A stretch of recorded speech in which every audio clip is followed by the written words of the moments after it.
Na. Oy, SB!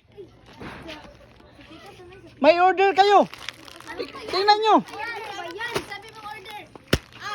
Ay, ito. Nag-fix na kami na i-cancel yan. Tapos ngayon, darating yan. Hindi na namin yung kasalanan kung hindi namin yan kukunin. In-order namin to, matagal na. Nung kailangan namin, hindi dumating. Kaya ngayon, hindi na namin kailangan yan. Ilalabay mo na yan. Ikaw na magbayad dyan. Wala yung pulos. Ilang araw na namin yung inaantay na order na yan, kaya matagal dumating, kaya kinancel namin. Kahapon pa to. Hindi kaya. Kinancel na namin to, ikaw na magbayad nito, hindi namin to kailangan, ikaw magbayad nito. Eh, wala akong pera. Ano yan? Bayad yan. Ano ba? Ikaw na bayad yan. Bakit ang bigat-bigat to? Baka fake to ha. Kaya magbabayad ka lang mag-isa dyan kasi ang bigat-bigat tapos baka fake naman dyan. Baka bato-bato to. In-order nyo to sa TikTok kahapon. Fake pa to. Baka, tanawin nyo. Bato yan. O bakit ka nandito?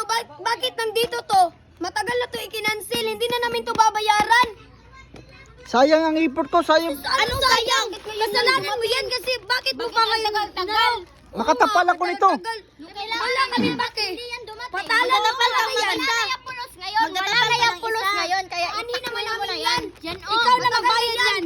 Bato yan. Okay lang kahit ang bibigat to. Ano pa ba to? Ano sa tayo kakancel na natin yan mga? Ayaw namin yung Bayaran nyo to. Sayang.